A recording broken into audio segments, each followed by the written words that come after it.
एक्सला घाबरणे सोडून द्यायचं मित्रांनो. बघा बऱ्याच ठिकाणी 2x x+1 आणि प्रश्न बघितल्यानंतर बरेच जण स्किप करून देतात. काहीच नसते प्रश्नामध्ये, एकदम सिंपल प्रश्न आहे. बघा काय म्हटलंय, एक्स जी आहे ही 2 पेक्षा मोठी विषम संख्या आहे. 2 पेक्षा मोठी.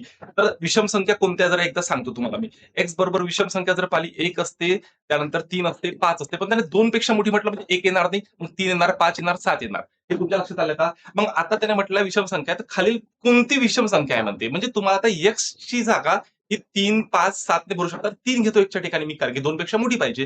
तर 2 आणि एकच्या ठिकाणी 3 पुट केले, तर 3 इंटू 2 6 होते. तर 6 ही विषम संख्या तयार झाली का? नाही. इथे पण पुट करा. 3 प्लस 1 म्हणजे किती होते? 4. 4 ही समसंख्या, विषम संख्या नाही, म्हणजे हे पण गेलं.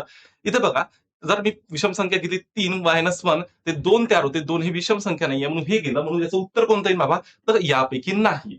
बघा, असे प्रश्न स्किप बिलकुल नाही करायचे. बघा नेक्स्ट प्रश्न बघा. एक्स ही समसंख्या आहे. तर समसंख्या कोणती असते? 2 असते, 4 असते, 6. तर हे समसंख्या आहे. तर खालीपैकी समसंख्या विचारली आहे. तर मी 2 पुट केले, एक संख्या घेतली 2 सम, त्यामध्ये 1 टाकला 3. तर 3 ही समसंख्या तयार झाली का? नाही झाली, विषम झाली. इथे सुद्धा मी 2 मधून 1 गेला, तर 1 ही विषम संख्या झाली, सम नाही. पण इथे जर मी 2 पुट केला, 2चा स्क्वेअर जर केला तर 4 येते, आणि तुम्हाला सर्वांना माहित आहे 4 ही समसंख्या आहे. मग उत्तर कोणतं येण्याचं? 3 नंबरचं.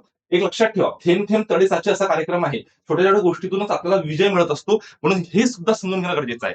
एक्स ही संख्या विषम संख्या आहे. ठीक आहे. मग इथं एक्स ही विषम संख्या म्हटलेली आहे, तर खालीपैकी समसंख्या तुम्हाला विचारलेली आहे. हा प्रश्न बघा, तर विषम संख्या मी पुट करू शकतो 1 किंवा 3, तर 3 करतो, कारण की कॅल्क्युलेशनसाठी इझी आहे. जर मी 3 पुट केले एकच्या ठिकाणी, 3 दोन्ही 6, 6 मध्ये 1 जर टाकला तर 7 उत्तर येते. 7 ही समसंख्या नाही, म्हणून हे कटलं. ठीक आहे. 3 दोन्ही 6, 6 मधनं 1 गेला तर 5 येते, तर हे पण गेलं, समसंख्या मिळत नाही. 3 दोन्ही 6, 6 मधनं जर 4 मायनस केले तर उत्तर येते 2, आणि 2 ही समसंख्या, म्हणून उत्तर क्रमांक 3 येईल. हे तुम्ही क्रॉस चेक करू शकता. पुट करायची व्हॅल्यू तुम्हाला 3, 4 आणि 3 7 होती, विषम संख्या होती. व्हिडिओ आवडला असेल तर नक्की लाईक करा, शेअर करा, सबस्क्राईब करा. जय हिंद, जय महाराष्ट्र सर्वांना.